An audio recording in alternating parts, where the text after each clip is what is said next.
بسم اللہ الرحمن الرحیم۔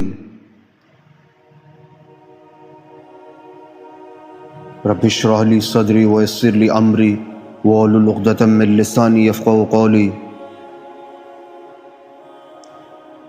سبحانک لا علم لنا الا ما علمتنا انک انت العزیز الحکیم۔ بزرگان محترم، میرے عزیز دوستو اور میرے معزز ویورز، اگر اللہ پاک نے آپ کو بچی کا باپ بنایا ہے تو آپ بڑے ہی خوش نصیب ہیں۔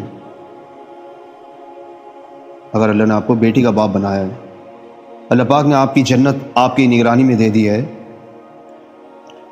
اب یہ آپ کا کام ہے کہ اس جنت کی حفاظت کریں یا اسے ضائع کر دیں۔ ہمارے آپ کے آقا احمد مجتبیٰ محمد مصطفیٰ سرور کونین جناب رسول اللہ صلی اللہ علیہ وسلم نے یہ خوشخبری دی ہے کہ اگر آپ نے بچی کی پرورش کا حق ادا کیا تو آپ کے لیے جنت واجب ہو گئی۔ کیا ہو گئی؟ واجب ہو گئی۔ حضرت جابر بن عبداللہ رضی اللہ عنہ کی روایت ہے،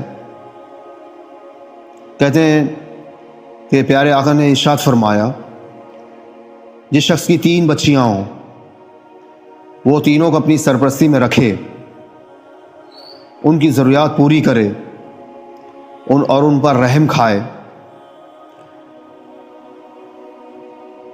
تینوں کو اپنی سرپرستی میں رکھے، ان کی ضروریات پوری کرے اور ان پر رحم کھائے تو اس کے لیے جنت واجب ہو گئی۔ کسی قبیلے کے ایک آدمی نے پوچھا، اور اگر وہ 2 بچیاں کا باپ ہو تو؟ یا رسول اللہ، تو آقا نے فرمایا 2 ہو تب بھی یہی اجر ہے۔ سبحان اللہ۔ مشکات میں اسی مفہوم کی ایک اور روایت ہے جس کے راوی عبداللہ بن عباس رضی اللہ عنہ ہے۔ ان کا بیان ہے کہ اگر لوگ ایک بیٹی کے بارے میں پوچھتے تو آقا ایک کے بارے میں بھی یہی بشارت دیتے، یہ خوشخبری دیتے۔ اسلام نے بچی کی پرورش پر خصوصیت کے ساتھ متوجہ کیا ہے اور لڑکی کی پرورش کا عظیم اجر و انعام بتا کر خاص طور پر اسی ترغیب دی ہے۔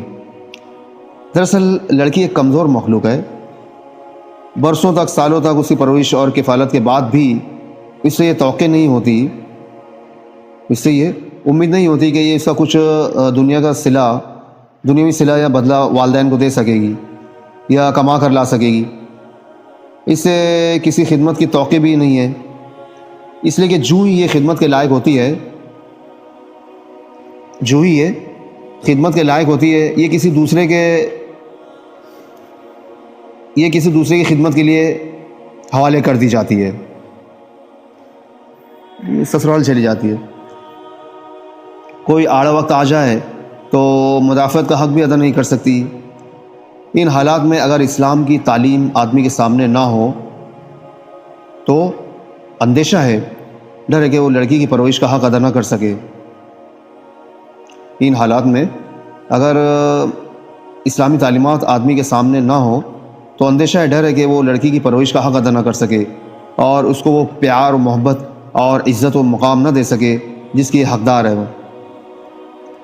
اس لیے ضروری ہے کہ ان ہدایات، ان انسٹرکشنز کی بار بار یاد دہانی کی جاتی رہے جو لڑکی کی پرورش سے متعلق خصوصیت کے ساتھ اسلام نے دی ہیں۔